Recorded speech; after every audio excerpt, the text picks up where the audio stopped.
કેન્દ્રીય મંત્રી સી.આર. પાટીલ વિરમગામના વણીની મુલાકાતે પહોંચ્યા છે। જળસંચય અને ભાગીદારી આંદોલનને લઈને મુલાકાતે પહોંચ્યા સી.આર. પાટીલ હાલ સંબોધન કરી રહ્યા છે। સાંભળીએ।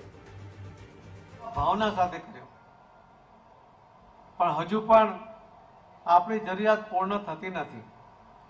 આપણે તો જે ડેમની વાત કરતા હતા એને આગળ લઈ જાઓ તો એક ડેમ બનાવવા માટે લગભગ 25,000 કરોડ રૂપિયાનો ખર્ચ આવે। ખેડૂતોની જમીન ત્યાં તે વિરોધ કરે, સ્વાભાવિક છે। કોઈ ગામને સ્થળાંતર કરવા પડે, ગામ લોકોએ છોડવું પડે ત્યારે પણ વિરોધ થાય, એ પણ સ્વાભાવિક છે। અને પર્યાવરણવાદીઓ એ પર્યાવરણના નામે વિરોધ કરીને હવનમાં હાડકા નાખે, એના કારણે પણ સમય જાય। એટલે એક ડેમ બનાવવાના પ્રોજેક્ટમાં 25 વર્ષ લાગે અને 25,000 કરોડથી વધુનો ખર્ચ થાય। હમણાં માનનીય પ્રધાનમંત્રી શ્રી મોદી સાહેબે આંધ્રપ્રદેશના પોલાવરમના એક પ્રોજેક્ટ માટે 12,000 કરોડ રૂપિયા મંજૂર કર્યા। તો હું મારા મંત્રાલયમાં આવતો તેને હું વિગત જોતો હતો। 1940માં એ પ્રોજેક્ટ ચાલુ થયો હતો અને ધીમે ધીમે લંગડાતો ખોળંગાતો ચાલતો હતો અને એ હમણાં મોદી સાહેબે 2014માં પહેલા 15,000 કરોડ રૂપિયા આપ્યા અને ત્યાર પછી બીજા 12,000 કરોડ રૂપિયા આપ્યા। હવે કદાચ એ 2 વર્ષની અંદર આ પ્રોજેક્ટ પૂર્ણ થશે। હવે 85 વર્ષે પ્રોજેક્ટ પૂર્ણ થાય તો ત્યાં સુધી રાહ જોવાની આપણી તાકાત છે? આપણે રાહ જોઈ શકીએ એવી સ્થિતિમાં છીએ? આપણે તો ખૂબ ઝડપમાં આપણે પાણી બચાવવા માટે અલગ અલગ યોજનાઓ દ્વારા આગળ વધવું પડશે।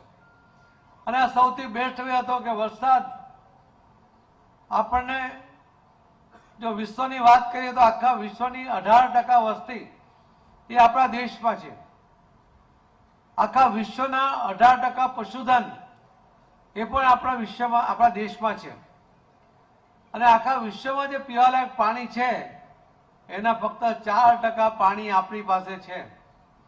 અને એટલા માટે આપણે પ્રયત્ન કરીએ છીએ કે જ્યાં જ્યાં નદીઓમાં સરપ્લસ પાણી છે એને વહી જવા દેવાને બદલે એને આગળ લઈ જઈએ, જ્યાં જરૂર છે ત્યાં સુધી કેનાલ દ્વારા કે પાઇપ દ્વારા એ લઈ જવાનો પ્રયત્ન કરીએ છીએ।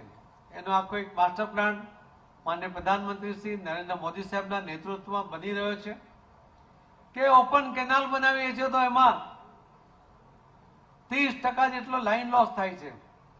આ 30% પાણીનો લોસ એ પણ ખૂબ મોટો લોસ છે।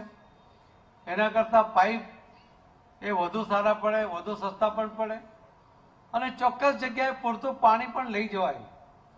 તો એ દિશામાં પણ આપણે કામ કરીએ છીએ। બ્રહ્મપુત્રા એક એવી નદી છે ઉપર કે એની પાસે ખૂબ પાણી છે, એનો પૂર આવે તો લાખો લોકોને એની અસર થાય છે, હજારો લોકોના એમાં મૃત્યુ થાય છે। પણ આ જ પાણીને જો આપણે નીચે ઉતારીએ, આપણા દેશનો જે નકશો છે એમાં તમે ઉપરના ભાગમાં બ્રહ્મપુત્રા છે, તો નીચેના રાજ્યોની અંદર જ્યાં પાણીની અછત છે ત્યાં આપણે લઈ જવાનો પ્રયત્ન કરીએ છીએ। મા ગંગા એ તો 5 રાજ્યોમાંથી પસાર થાય છે અને છતાં કેટલાક રાજ્યોમાં પાણીની હજુ પણ અછત છે। એનું પણ પ્લાનિંગ માનનીય પ્રધાનમંત્રી શ્રી નરેન્દ્રભાઈ મોદી સાહેબ કરી રહ્યા છે। એ સિવાય અલગ અલગ નદીઓ અને એની પર જો કોઈએ કામ કર્યું તે મોદી સાહેબે કર્યું છે। મુખ્યમંત્રી હતા ત્યારે જ માં નર્મદાના નીરને ગુજરાતમાં કચ્છ સુધી પહોંચાડવા માટે એમણે જે પ્રયત્ન કર્યો હતો ત્યારે તો ફક્ત મુખ્યમંત્રી હતા, અનેક અવરોધો હતા।